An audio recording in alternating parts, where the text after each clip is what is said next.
감사합니다. 바울은 그동안 인간의 죄와 죄인들이 어렵게 되는 길에 대해서 계속 말씀을 했습니다. 그리고 바울은 죄인들에게 행위가 아닌 믿음으로 어렵게 되는 길을 소개하면서 죄인들이 믿음으로 예수께 나오기를 갈망하면서 힘있게 말씀을 증거했습니다. 그는 아브라함과 다윗의 예를 통해서 믿음으로 어렵게 되는 그 한 예를 우리에게 증거하면서 어렵게 된 자는 참으로 행복하다라는까지 말씀하셨죠. 그리고 바울은 계속해서 어려움을 믿음으로 어렵게 된 자들의 결과에 대해서 말씀한 바 있습니다. 믿음으로 어렵게 된 자는 화평을 누리게 되고 또한 은혜에 들어가게 됨을 얻게 된다고 말씀하셨죠. 그리고 환난도 누릴 수 있다, 즐길 수 있다라고 말씀하셨고 소망 중에 즐거워할 수 있다라고 말씀을 전했습니다. 오늘 이 시대에 저와 여러분들이 구원받은 백성으로서 믿음으로 어렵게 되어진 주의 백성으로서 사도 바울 5장에서 지금까지 말씀했던 그러한 믿음으로 어렵게 된 자가 누리는 그 결과들이, 그 축복들이 과연 내 삶 속에서도 누려지고 있는지 우리는 한 번쯤 살펴보아야 할 것 같습니다. 어떻습니까, 여러분? 그동안 부담되는 말씀을 많이 들었고 참 이게 가능하게 될까라는 그 말씀도 들었고 짐이 팍팍 되는 그 말씀을 들어오셨는데 어떻게 화평을 누리고 은혜의 들어감 속에 기뻐하셨고 그리고 고난과 환난, 시험까지도 누리시며 잘 살고 계신지, 아니면 그 환난 속에서도 소망 중에서 즐거워하며 살고 계신지 어떻습니까? 그렇게 잘 사시고 계실 줄 믿습니다. 이제부터 그렇게 믿고 있는 분들을 향해 또 새로운 주제의 말씀을 바울이 우리에게 던져주고 있습니다. 그것은 바로 어떻게 예수 그리스도 한 사람을 통해서 모든 사람이 의인이 될 수 있는가라는 주제입니다. 한 사람으로 말미암아 모든 사람이 어렵게 되어진 그 결과가 진짜일까라는 것입니다. 사람들은 죄가 어떻게 이 세상에 들어왔는지를 어떻게 궁금해하죠. 죄가 어떻게 들어왔지? 우리는 알고 있습니다. 이에 대한 답은 세상 사람들은 어디서 찾습니까? 철학이나 종교나 사상, 여러 가지 그런 것들을 통해서 답을 찾고자 하지만 그것은 죄가 어떻게 들어왔는지를 답을 줄 수가 없습니다. 하지만 여러분 손에 들려진 그 성경이 죄가 어떻게 들어왔는지를 정확한 해답으로 우리에게 제시를 해준다는 거죠. 성경은 해답을 주고 있습니다. 오늘 본문 12절에 보면 이렇게 말씀하죠. 그러므로 한 사람으로 말미암아 죄가 세상에 들어오고 죄로 말미암아 사망이 들어왔나니 이와 같이 모든 사람이 죄를 지었으므로 사망이 모든 사람에게 이르렀다 말씀합니다. 곧 한 사람에 의해서 죄가 세상에 들어왔다는 것이죠. 한 사람. 동물이나 식물 때문이 아니라는 겁니다. 동물이나 식물들에게는 죄를 지을 인격이 없어요. 그러므로 그들로부터 죄는 들어오지 않습니다. 그렇다고 사단 때문에 죄가 세상에 들어온 것도 아닙니다. 사단이 꼬셔서 되는데 하나의 도구가 된 거죠. 근본적으로 죄가 들어오게 만든 존재는 사단도 아니라는 겁니다. 사단은 하나님께 배반하고 타락한 존재이긴 하지만 실질적인 죄의 들어옴을 가져왔던 존재가 아니라는 것이죠. 사단은 사람을 미혹했을 뿐입니다. 결국 뱀의 미혹을 받아서 하나님께서 금하신 선악과를 따먹음으로써 하나님 앞에 죄를 범한 존재는 누구라는 거예요? 바로 사람이다 하는 것입니다. 한 사람, 누구를 통해서요?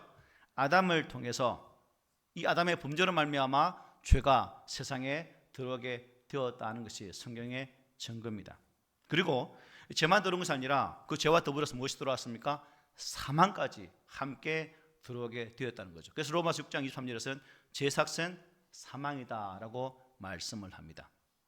사망이 원인이고 사망은 죄의 결과다는 것입니다. 원인과 결과가 딱 붙어 있는 거죠. 동전의 양면처럼 뗄 수 없는 그런 관계에 있다는 것을 성경은 우리에게 말씀합니다. 그렇다면 바울이 이 죄와 사망의 기원자가 사람이라고 강조하는 이유가 무엇일까? 왜 바울은 죄, 사망의 출발점은 너 인간이다, 사람이다라고 강조하고 있을까?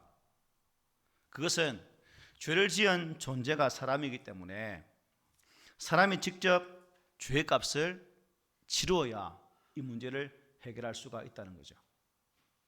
여러분, 동물이나 식물이 인간의 죄값을 대신할 수 있을까요? 없습니다.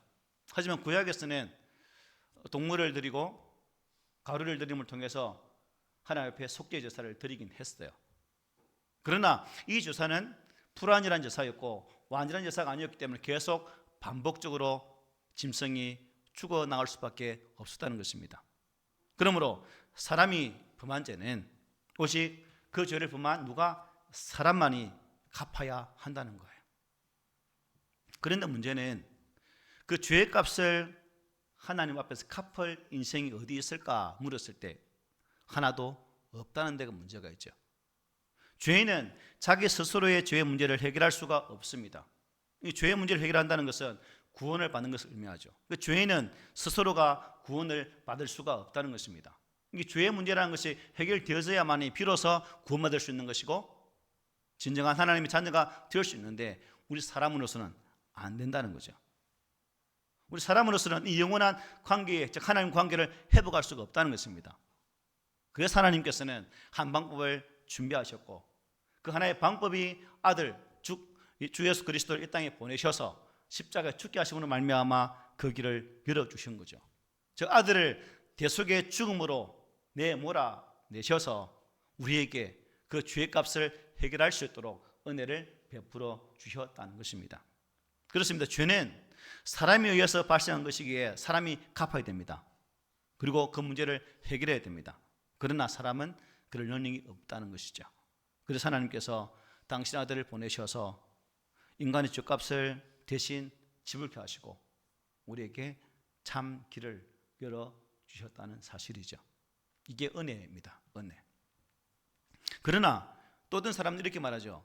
그러면 이 아담이 죄를 지은 것이 나하고 무슨 상관이 있나?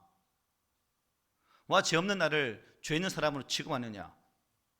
서양 사람들은 우리 전도하면서 우리는 죄인입니다 말하면 그렇게 항변을 하기도 하죠. 12절을 함들 보면 밑에 이렇게 되어 있죠. 이와 같이 모든 사람이 죄를 지었으므로 사망이 모든 사람에게 이르렀다 분명히 말씀합니다. 세상 사람들은 이 말씀을 이해하지 못하죠. 왜 교회 성도들은 자기들을 죄인 취급하냐라고 따져 묻습니다. 아마 이 가운데서도 내가 왜 죄인이지? 라고 생각하는 분도 계실지도 모르겠습니다. 즉 여러분 속에 들어가지 못해서 못 봐서 문제지. 예배를 드리면서도 하나님께 온전히 나가지 못하는 나 연약함으로 인해서 은혜 받지 못하는데 우리는 괜히 주변의 환경 때문에 은혜 받지 못했다라고 또 말할 때도 있다는 사실이죠. 왜 아담 한 사람이 범한 죄를 모든 사람의 죄로 뒤집어 씌우는지 여러분들은 그 이유를 충분히 알고 계시죠? 알똥말똥입니까? 알고 계시죠? 네, 알고 계시는 줄 믿습니다. 아담은 전 인류의 대표입니다. 아담의 범죄는 한 사람으로 이 아담의 범죄 한 사람으로 끝나는 것이 아니라 이것을 신학적으로 표현하면 대표성의 원리라고 말하죠. 아담으로 인해서 죄가 세상에 들어왔고 이 죄가 모든 사람에게 전가되었다는 것입니다. 이걸 뭐라 하죠? 그래서 모든 사람이 이 죄를 가지고 태어나잖아요. 이게 무슨 죄죠? 원죄라고 부릅니다. 이로 인해서 모든 인간은 죄와 사망의 법에서 벗어날 수 없게 된 것입니다. 14절 보겠습니다. 이렇게 말씀하죠. 그러나 아담으로부터 모세까지 아담의 범죄와 같은 죄를 짓지 아니한 자들까지도 사망이 왕노릇하였나니 아담은 오실자의 모형이라 말씀합니다. 아담 이후 모든 인간은 죄와 이 사망의 법에서 벗어날 수가 없습니다. 사망이 왕노릇했다라고 말씀하죠. 이 말씀은 어떤 사람도 죽음을 피할 수 없다는 말씀이에요. 그 누구도 죽음의 권세 앞에 굴복하지 않는 사람이 없다. 죽음 앞에 우리는 다 굴복할 수밖에 없다는 겁니다. 이것은 사망이 온 세상에서 왕노릇하고 있다는 증거이기도 하죠. 그래서 우리가 구원받지 못했을 때는 이 죄의 억눌림, 이 사망의 권세에 억눌려서 그 지배 아래서 신음하며 사는 존재였다는 사실입니다. 심지어 아담으로부터 모세까지 자신이 왜 죽는지도 모르고 사람들이 죽었다는 거예요. 여러분은 왜 죽는지 아십니까? 왜 죽는지 아세요? 알고 있다고 치고 넘어갈게요. 알고 있다고 치고. 그런데 아담에서부터 모세에 이르기까지 이 사람들 몰랐대요. 왜 죽는지. 하나님은 죄로 여기시지만 그들은 자신이 어떤 죄를 지었는지도 몰랐다는 거예요. 몰랐다는 거예요. 그래서 하나님은 자기 백성이 죄가 무엇인지를 분명히 알게 하도록 하기 위해서 뭘 주시는 거예요? 율법을 주게 되는 것입니다. 13절에 보면 죄가 율법 있기 전에도 세상에 있었으나 율법이 없을 때에는 죄를 죄로 여기지 아니했다 말씀해요. 사실 죄는 여러분 율법 있기도 전에도 있었나요? 없었나요? 있었죠. 창세기를 보면 그 사실을 우리가 분명히 볼 수가 있습니다. 하나님은 가인을 벌하셨습니다. 왜 벌했지요? 가인이 그 아우 아벨을 죽이는 죄를 범했기 때문에. 하나님은 노아 시대에 인류를 홍수로 심판하셨죠. 무엇 때문에요? 죄악이 세상에 가득 찼기 때문이었습니다. 왜 바벨탑이 무너졌습니까? 왜 소돔과 고모라가 멸망당했습니까? 모든 것은 사람들이 죄 가운데 있었기 때문이다 하는 것입니다. 자, 그러면 이 모든 사건들이 여러분 율법 이전이었습니까? 아니면 이후였습니까? 다른 말로 말하면 모세 이전이었습니까? 모세 이후였습니까? 네, 잘 아시네요. 예, 인간들에게 율법을 주기 이전이었다는 거예요. 이것으로 보아서 율법이 있기 전에도 이 세상에는 죄가 가득 있었다는 사실을 분명히 우리가 보게 됩니다. 그런데 사람들은 자신들이 죄를 짓는지조차도 모르는 경우가 있었다는 거죠. 율법이 있기 전에는 사람들은 죄를 지으면서도 죄를 짓는다는 것을 깨닫지 못했다는 겁니다.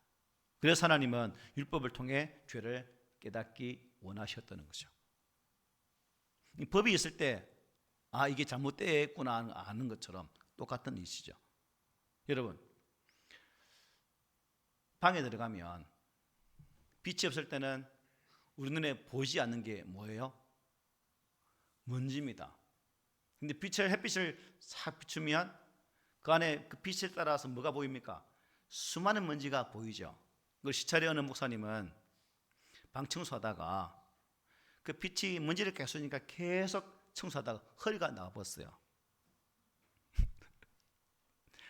그 생각하면 지금 웃음이 나오는데 어쨌든 이 먼지는 빛이 보이지 않았을 때는 보이지 않아요. 그러나 빛이 있을 때는 환하게 보이신다는 사실입니다. 빛을 통해 먼지가 얼마나 많은지를 알게 된다는 거죠. 그래서 우리가 하나님 안에 빛 대신 예수 그리스도 안에 있을 때는 죄가 무엇인지를 확연히 깨닫게 되지만 어둠 속에 거하게 된다면 죄 가운데 머물면서도 나는 죄인이 아니야라고 착각할 수도 있다는 사실이죠. 그러면 우리는 매 순간마다 빛 대신 예수 그리스도 안에서 그분의 진리의 말씀 안에서 온전히 바른 믿음의 삶을 살아야 된다는 거죠. 그래서 율법 이것이 바로 그러한 빛의 역할을, 즉 죄를 판단하고 또 구분하는 그 역할을 했다는 것입니다. 율법은 우리로 하여금 죄를 깨닫게 하는 역할을 하는 거죠. 하나님께서 우리들에게 율법을 주시고 난 뒤에 그 죄가 분명하게 드러나게 하셨다는 사실입니다. 그래서 한마디로 율법은 죄가 무엇인지를 정확하게 기준을 제시해주는 잣대가 되었다는 것이죠. 그래서 20절에 보면 이렇게 말씀합니다. 율법이 들어온 것은 범죄를 더하게 하려 함이라. 그러나 죄가 더한 곳에 은혜가 더욱 넘쳤나니라고 말씀해요. 자, 율법이 들어온 것은 범죄를 더하게 하려 함이라. 무슨 말씀일까요? 율법 때문에 죄를 더 많이 짓게 된다는 의미가 아니라 율법으로 인해서 인간의 범죄가 분명하게 드러나게 되었다는 것입니다.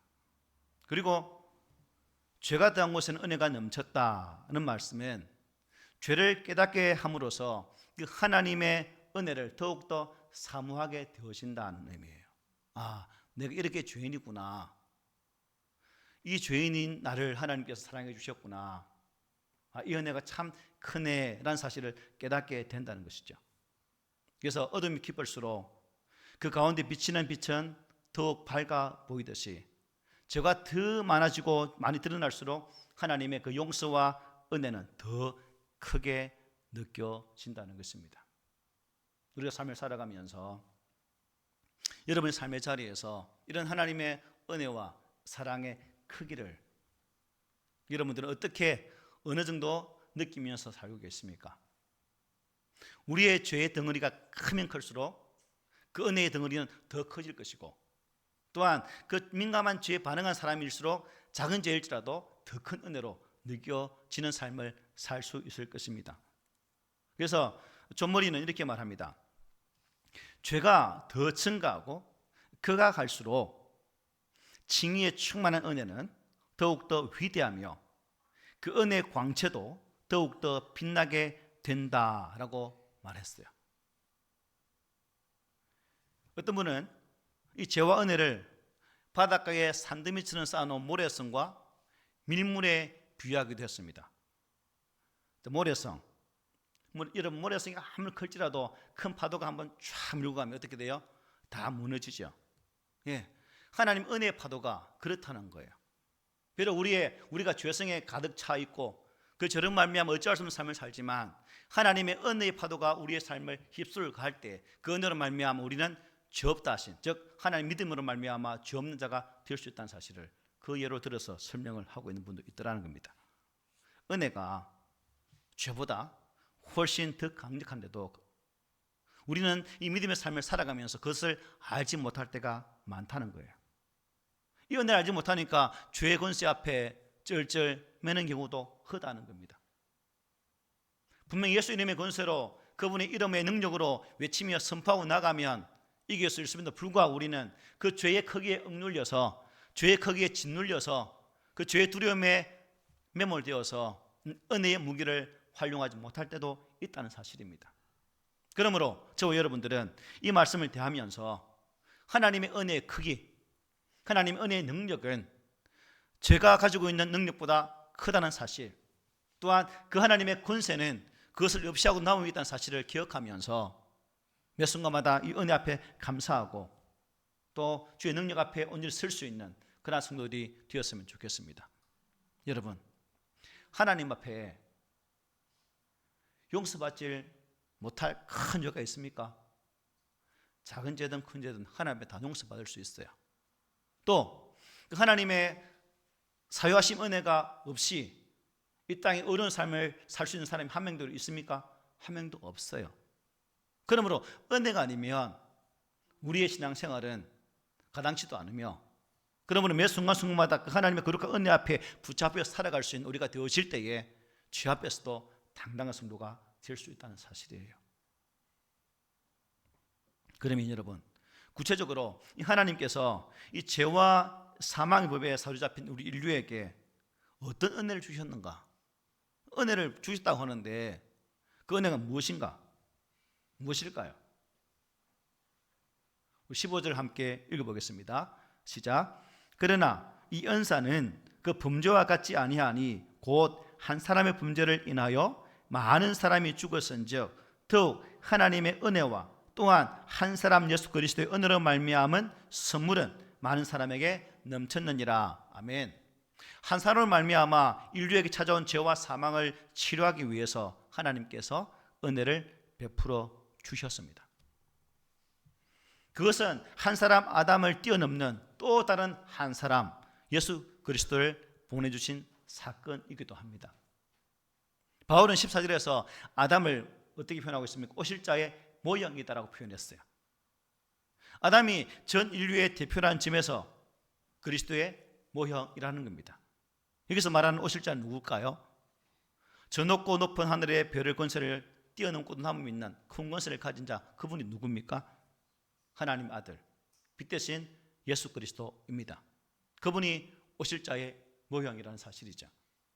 아담은 예수 그리스도를 보여주는 하나의 모형이라는 것입니다. 아담에게서 볼 수 있는 원리가 바로 예수 그리스도에게도 그대로 적용된다는 말씀이에요. 무슨 원리라고 했죠? 아까 대표의 원리, 대표성의 원리입니다. 아담이 모든 인간을 대표하듯이 예수 그리스도도 그 안에서 거듭난 모든 사람들의 대표가 된다는 것입니다. 아담 안에서 모든 인류가 죽은 것처럼 예수 그리스도 안에서 그를 믿는 모든 자들이 새 생명을 얻게 된다는 사실입니다. 이 믿음이 우리 가운데 있어야 되는 거예요. 예수 그리스도 안에 있는 영원한 새 생명,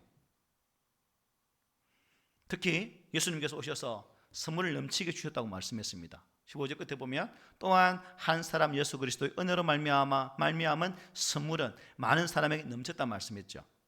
은혜로 말미암은 선물이 넘쳤다고 말했습니다. 철철 흘러 넘치는, 홍수처럼 넘치는 그런 은혜를 말씀하고 있어요. 여러분, 그 구체적인 선물이 무엇입니까? 선물 주셨다는데 그 선물이 뭐예요? 혹시 아시는 분 계세요? 같이 합시다. 16절 이하에 보면 그 선물을 말씀하고 있습니다. 첫 번째 선물이 뭐냐면 죄 지은 우리에게 정죄하는 대신에 뭐 해줬다는 거예요? 야, 예수 안에 있으면 네가 어렵다야. 정죄 대신 어렵다 하심을 얻게 해주셨다는 거죠. 16절 이렇게 말합니다. 또 이 선물은, 선물이 뭐니 말씀하죠? 범죄한 한 사람으로 말미암은 것과 같지 아니하니 심판은 한 사람으로 말미암아 정죄에 이르렀으나, 죄가 정죄했지만 은사는 많은 범죄로 말미암아 어렵다 하심에 이름이니라. 정죄가 아니라 어떻게 해요? 어렵다 하심 얻은 것이 선물이다. 18절에도 말합니다. 그런즉 한 범죄로 많은 사람이 정죄에 이른 것 같이 한 어려운 행위로 말미암아 많은 사람이 어렵다 하심을 받아 생명에 이르렀다 말씀해요.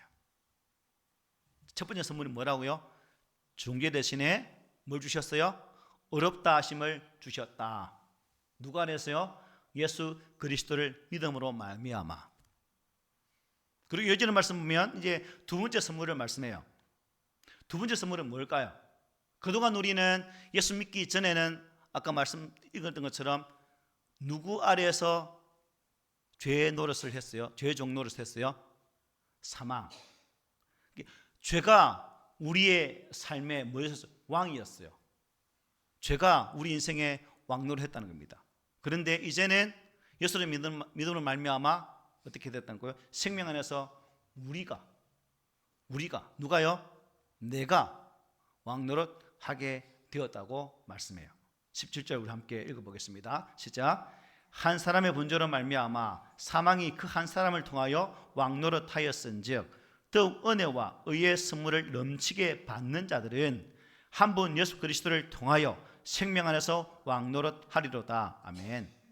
전에는 사망이 내 안에서 왕노릇하며 나를 통치하고 지배했지만, 그 사망이 나를 강력하게 억누르고 나를 고통 가운데 있게 했지만, 이제는 예수 그리스도 안에서 우리가 영원한 사망의 종이 아니라 생명의 은혜 안에 거할 수 있는, 반드시 죽는 그런 삶이 아니라 영원히 살 수 있는 영생의 은혜를 받게 되었다라고 말씀을 해주고 있는 거예요.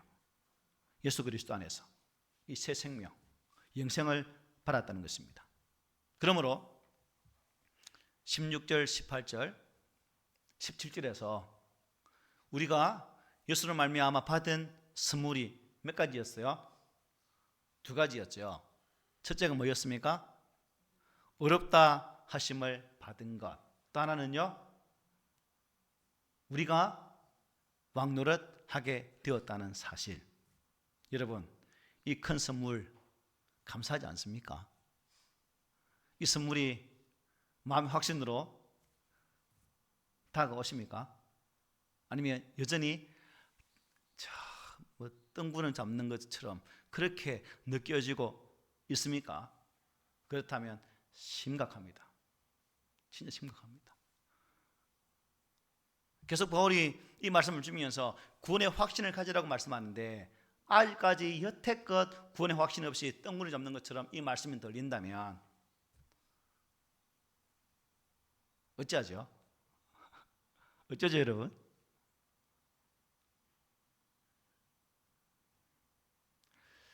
우리가 주님 안에서 변화되고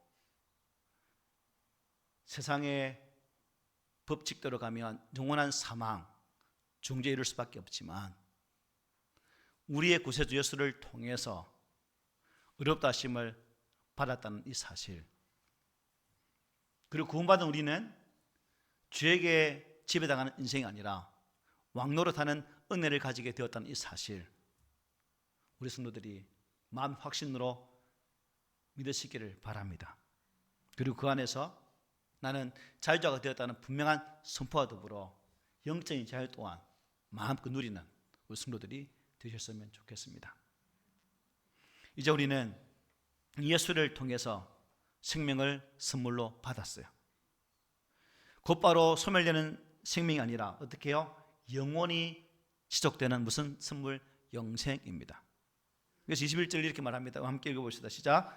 이는 죄가 사망 안에서 왕노릇한 것 같이 은혜도 또한 어로 말미암아 왕노릇하여 우리 주 예수 그리스도로 말미암아 영생에 이르게 하려 함이라. 아멘. 우리의 이 육신의 생명이 전부라고 생각하지 마세요. 생명의 주인은 누구예요? 하나님이 되십니다. 하나님은 우리에게 영생을 약속해 주셨어요. 비록 이 육신의 생명은 끝날지라도 하나님 앞에서 부활하여서 영생의 복락을 누릴 것을 기대하며 사는 우리 모두가 되시기를 소망합니다. 오늘 본문 19절은 매우 중요한 사실을 우리에게 말씀해 주고 있습니다. 사망과 생명이 무엇 때문에 오게 되었는지 그 근본적인 이유를 설명해 주고 있습니다. 자, 내가 사망 안에 거하는 인생일까? 아니면 생명 안에 거하는 인생일까에 분명한 답을 찾을 수 있는 제시가 19절 함께 읽습니다. 시작. 한 사람이 순종하지 아니함으로 많은 사람이 죄 있는 것 같이 한 사람이 순종하심으로 많은 사람이 의인이 되리라. 아멘.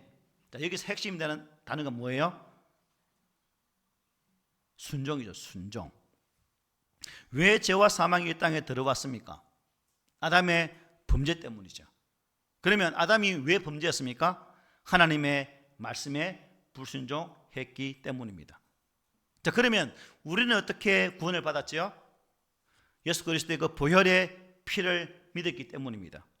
그러면 예수님은 십자가에서 왜 피를 흘릴 수밖에 없었을까요? 바로 하나님의 말씀에 순종했기 때문에 십자가를 질 수밖에 없었어요. 이 잔을 마시지 않도록 그렇게 강구했습니다. 이 죽음의 잔이 당신에게서 벗어나기를 간절하게 구했지만 이것이 아버지 뜻이면 그 잔을 내가 마시겠다고 고백하셨던 우리 주님, 그 순종이 계셨기 때문에 우리에게 사죄 은총이 임하게 되었다는 사실입니다. 이 엄청난 차이, 죽음이냐 생명이냐 이 엄청난 차이는 결국 순종했느냐 불순종했느냐의 차이입니다. 여러분, 타락과 구원, 사망과 생명의 차이는 바로 불순종과 순종의 차이임을 꼭 기억하시기를 바랍니다. 오늘 이 시대에 저와 여러분들이 진정한 구원받는 백성이라면 우리 주 예수께서 순종하심으로 우리에게 구원의 생명을 주신 것처럼 이제 우리 또한 주님의 말씀 앞에 순종함으로 나아가는 그런 성도가 되어야 되지 않겠습니까? 나의 순종으로 우리 믿음의 지체들의 더불어 순종하는 그 아름다운 신앙의 모습으로 하나님이 기뻐하시는 그런 모습. 그래서 하나님은 지금 이 시간에도 우리에게 이 순종을 요구하고 계십니다. 선택은 누구 몫일까요? 내 몫입니다. 하나님이 나에게 순종을 요구하는데 내가 여러분의 대신 순종할 수가 없잖아요. 각에게 이 순종의 요구를 원하십니다. 우리 앞에, 여러분 앞에 두 갈래 길이 있습니다. 한쪽은 사망이고 한쪽은 생명의 길입니다. 사망에서 생명으로 옮길 수 있는 길은 한 가지밖에 없습니다. 오직 한 사람, 예수 그리스도로 말미암아 의의 길, 생명의 길로 우리가 나아가야 되겠습니다. 이미 우리는 그 길로 들어선 줄 믿습니다. 네. 예수를 통해서 우리에게 주신 그 은혜, 예수 그리스도를 나의 생명 주님으로 영접하고 이제 그분의 뒤를 따라가면서 오직 하나님의 거룩한 말씀 앞에 순종하는 그런 삶을 살아가는 우리가 되어질 때에 우리 안에 진정한 하나님의 기쁨이 소성될 수가 있다는 사실입니다.